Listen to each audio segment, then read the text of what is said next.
Doug from the Point of Sale Data Minute. Thanks for joining us for another episode of the Point of Sale Data Minute podcast in conjunction with the Canadian Office Products Association, the Canadian Home Products Trade Association, sponsored by Krunchbox. Krunchbox is a point of sale data management and analytics program specifically for retail suppliers. And that is what I spend my day doing Monday to Friday, 9 to 6. So if you need some point of sale data analytics, you know where to find me. Today, I'm really excited to get started because if you are a COPA and a CHIPTA member and you know one thing that you all have in common, and that is that you're doing business on Amazon. So whether you're part of those associations or not, this episode is for you. I'm excited to bring on Guillaume Baril. He is the founder of Amazon Studio, a consulting company based in Montreal. Let's bring Guillaume on stream, and then we'll talk about our content for today. Hey, Guillaume, thanks for joining us. Thanks, Doug. Ba-doom-ching. Thank you, Doug. Glad to be here back with you on this podcast, Doug. Awesome. Thanks for having us. And that is the button I wanted to hit right there. Oh, that's better. That's better. That's better, right? That is better. So listen, we're going to have some great content today. I'm excited about it because we've already kind of prepped for this ahead of time. And the things you were telling me around what's happening at Amazon, their focus on, profitability and some of those changes, we'll get into that.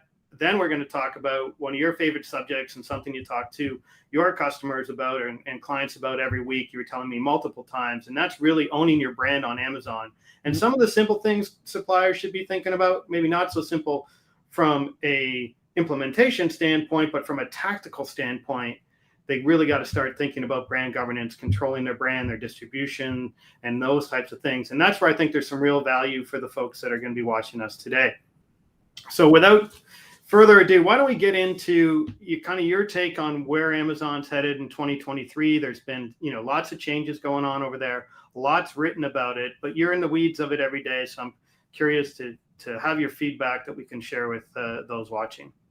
Yeah, indeed. Amazon in the news just this week. Some strikes outside of Seattle on the minimum wage for warehouse workers. I think since we last spoken, so Amazon came out with its Q1 numbers. So Amazon has a December 31st year end. So Q1 March came out. For me, four main takeaways. Sales are up. Shopify is out.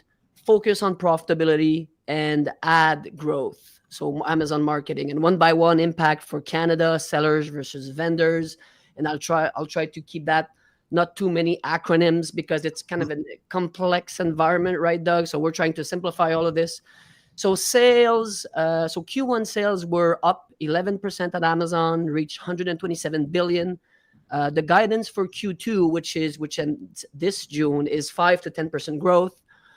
So Amazon is still a behemoth of e-commerce. It's still growing. Mind you, they have a tailwind on the inflationary pressure, right? Because the numbers in terms of dollars doesn't necessarily reflect the growth in terms of units.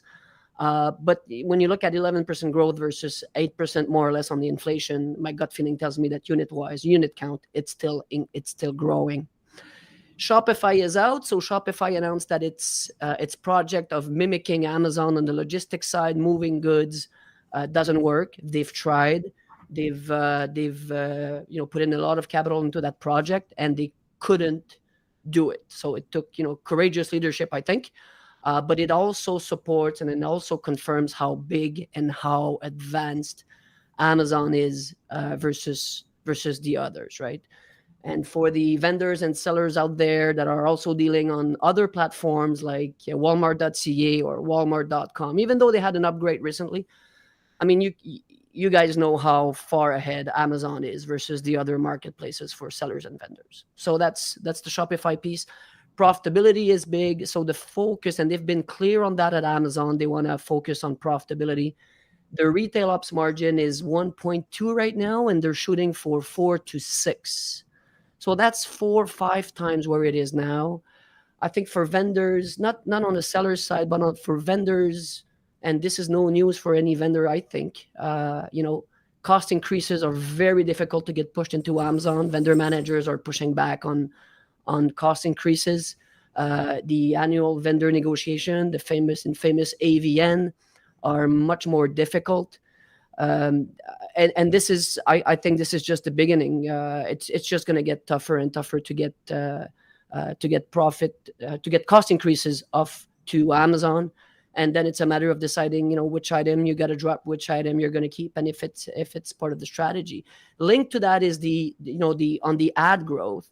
So the cash cow on Amazon is its marketing piece. So Amazon marketing is a big cash generator. It grew 23%, which sounds big, but it's the lowest it's been in a while. But when you compare that, and Google and Meta have increased about 2-3%. So Amazon marketing, it's still generating a lot of money from the manufacturers and the brand owners. And my gut feeling is, the ROI is much easier. I mean, if you put a Google ad out there, even though you have some clunky attribution systems to attribute it to the sales in Amazon, I mean, the Amazon marketing sponsored product is very easy, right? You spend $1, you get a click, you get a sale. So the ROI is much easier to justify. So my gut feeling tells me that that's what they're surfing on right now. And I think, in my view, that's the right place to put some marketing dollars. So these were kind of the big fours and impact for vendors and sellers. And Canada, US, pretty much the same. There's nothing really that came out, in my view, at least just specifically for Canada. There's been some layoffs, and the piece on layoffs is really about cost cutting and profitability. So that's where we are on the Amazon front on the news and update, Doug. Yeah, that's some really great feedback. I think what's always interesting for those watching is that you have a view of the feedback is a view of working with many clients. And I think a lot of the suppliers I talk to, they're always curious and asking me what's happening somewhere else. So it's great to have feedback from someone working with many clients, because it's not just one customer of yours that is seeing this happen. It is one customer after another. And, there is, what's the expression? Misery loves company. If it's happening to someone else and it's not in our favor, I just want to make sure it's not isolated to just our company, right? Yeah, no, it's pretty consistent across the board. Pretty consistent, I would say, yes. Yeah, that's great. I think also the sales growth at Amazon, most of the retailers' results that I've seen so far, whether it's been Home Depot, Lowe's, Costco had a bit of a bump, I think, but they're showing flat or negative comps, even though they've had price increases. So unit sales are down, but the price increases have made up for maybe a little bit of sales growth, but it's really been a flat market. So some of that market clearly continues to shift to Amazon as they continue to focus on really honing their business in on profitability. I did read that they've spent a lot of money over the last couple of years on infrastructure, and now they want to take the cash out of that infrastructure and make sure they're getting a return on investment. So that's exactly what you mentioned there is what I've been able to glean from a couple articles, but not at that level of detail. So let's pivot to our subject today, and one of your favorite topics, and I throw you in the expert category on this, which is why I want to talk about it for the memberships and those other suppliers that are watching today. And that is just the broad topic of brand governance. So I'm not going to get into it or begin to describe it. You can do that much better. So why don't I pass it back to you, and let's spend the next 15 minutes talking about brand governance on Amazon and some of the tactics and ideas and that suppliers can implement there. So it's a big topic, and it's a topic that I touch every day. I've been touching this topic every day for a few months now, and I'm going to start with a story, and it's just this week, real life story. So my wife came to me, and she wants me to buy a air conditioning unit for her office, which is in the attic of the house, and it obviously falls within my department of responsibility in my couple, right? Air conditioning units. So what I do is I start off on Amazon. I open up Amazon.ca and I go and shop for air conditioners. And I look at a few products. And then from Amazon, what I do is I copy the title of what seems to be within my price range and what's interesting once I saw the pictures, once I saw the videos, and I kind of got all the information on a specific unit. And then I went from Amazon into Google, pasted the title or the number into Google, which brought me to YouTube and videos of reviews of people that just, get this in the US and they just film whatever they have. And it got me all the information I needed to decide whether I was buying it or not. And all of this to come back in my process and buy it on Amazon. Why? Because I trust the return systems and the return logistics process more on Amazon than any other portals, right? So the link to the brand governance is I've used Amazon as a system information point, right? This is where I got my information on the product. I started off my research on Amazon. And today, there are more searches being triggered on Amazon on the consumer goods side than they are on Google. Amazon became this reference base in terms of product research and product information. So what I mean by brand governance is whether you are a brand owner or a manufacturer, even if you decide to sell or not sell on Amazon, it doesn't matter. Be on Amazon and control your image. And this is what I call brand governance. It's about taking control of your brand, ring fence it, and take control of the image, curating the item detail page, making sure the videos are there, the pictures are there, and it properly reflects your brand's ecosystem. And how to do that is kind of easy. I mean, you just go open Seller Central account, you register your trademark, and then by doing this, the trademark is assigned to you, and then you take control of the items on Amazon. And now, whether you decide that one of your distributors are going to sell it, you're going to fulfill it yourself. I have a lot of customers, manufacturers that don't want to get into the B2Cs and sell onesies and twosies, and they're not equipped for that because they ship by the pallet load or container load. When you can decide to have a third party to do that, which is already in your distribution channel. So the brand governance is about taking control of so-called chaos on Amazon. If you sell stuff that has a demand, and I'm going to take this CRC, electronic cleaner. If there's a demand for this right now in the Canadian market, it is on Amazon. It's selling on Amazon. Someone, somewhere, whether it's through your authorized distribution channel or whether it's someone who bought it from a shelf and published it on Amazon, it's there, right? Now, is it there the way you want it to be? Probably not. Does it have the specs that you need to be? The people that are shipping it, do they respect the timeline of your consumers, or does it always gets there too late and then it gets you bad reviews on the product and it has nothing to do with the product, it has to do with the distributor? Like all of this, you have to take control over that because this bubble is getting bigger and bigger and bigger and bigger, right?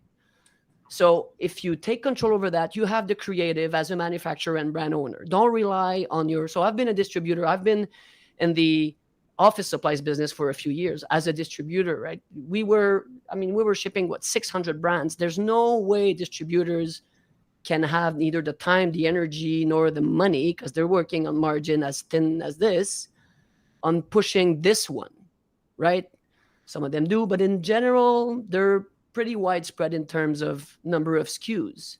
So my view is it's the responsibility of this brand owner, of this manufacturer, to making sure that the image is there, it's properly set up, the A+ content and the brand stores, and these are all kind of the different pages you can put on Amazon, are owned by the brand owner, and then they decide who sells it and if they sell it. You don't have to sell on Amazon to do that.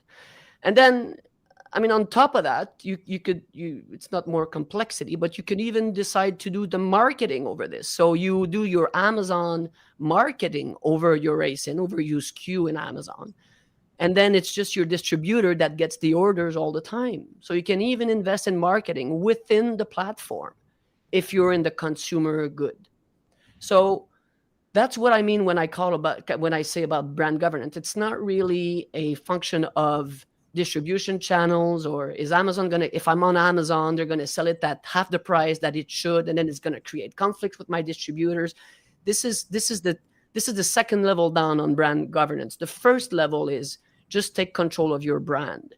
You have a registered trademark, and by the way, so Amazon doesn't get into patents and they don't get into any of that. They get into alphanumeric words when it comes to trademark. So if you have a trademark, word trademark, and designs trademarks, I don't want to get technical into trademarks here, but even design trademarks are difficult to to protect on Amazon. But if you have Word, so back on my example, CRC is the brand here. So CRC is owned by Guillaume Baril Inc. in Canada. I have a trademark, and whether it's fully registered or within the 2-year period is fine. It's going to work.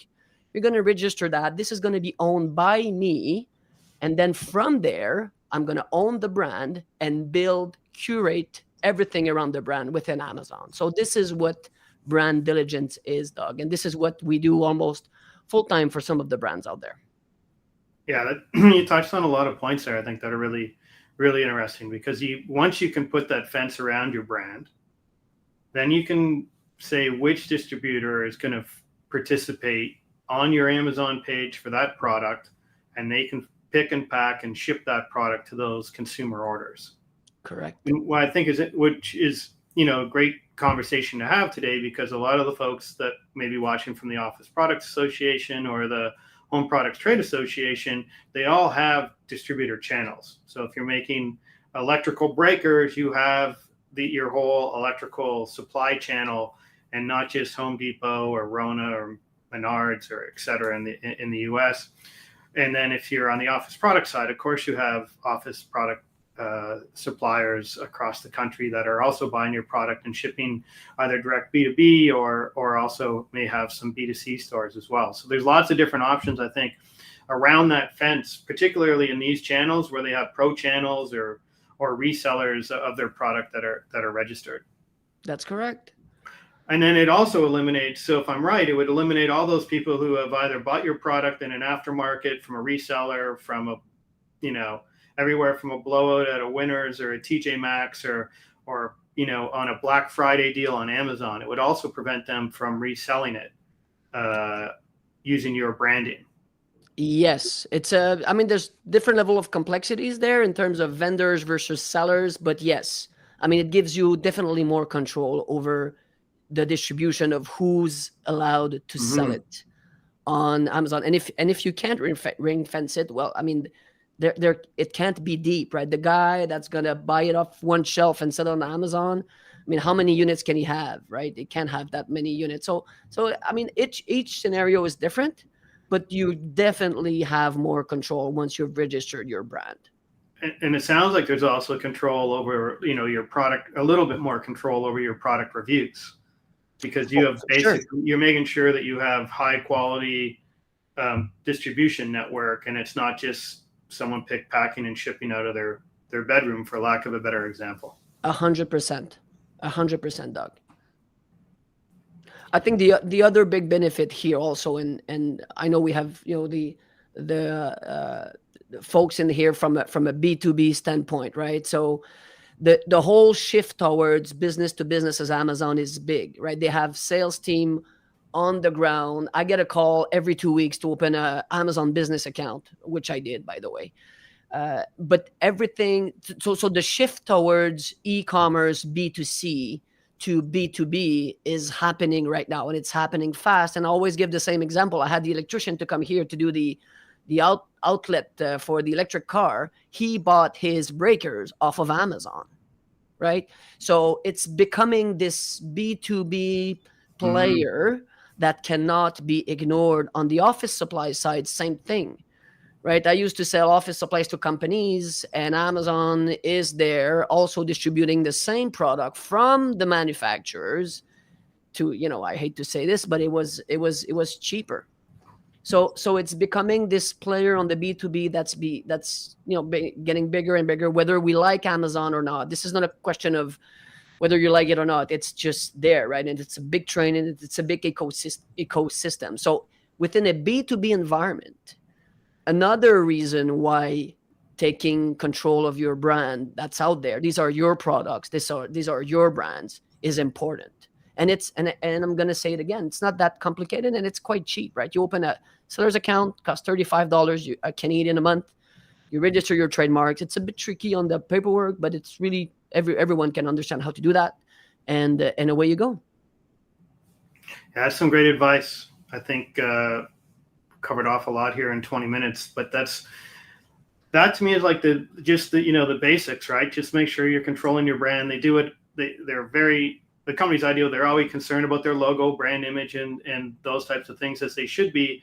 And once it gets into the digital world, it's always tougher to have that same control that you used to have in the printed world over what's being, said or where your content's being distributed, etc. That's correct. I called it the digital brand destiny, Doug. So that's my fancy word. Awesome. Control your digital brand destiny. And if someone wanted to control their digital brand destiny and get a hold of you, what's the easiest way for them to do that? AmazonStudio.ca. There's plenty of guys out there. I'm there too. So AmazonStudio.ca is the easiest way to get a hold of us. It'll be our pleasure. Whenever you're ready. Well, thanks again for joining me today, Guillaume. We'll end it here at our 21-minute mark. Appreciate all the content today. It was an excellent, I think, an educational format and content for the listener, and I hope everyone enjoyed it. It's been a pleasure. Thank you, Doug. Thank you. Have a good day. Okay. So I'd like to thank Guillaume again for joining us today on the Point of Sale Data Minute, our second episode in conjunction with the Canadian Office Products Association and the Canadian Home Products Trade Association, again, sponsored by Crunchbox. Stay tuned for another episode later this month. I have Russ Abstein coming on. We're going to talk a little bit about category management and continue to provide some valuable insights to all the members and non-members across the country over the next while. Again, thanks for your time. Hope you enjoyed it and look forward to seeing you again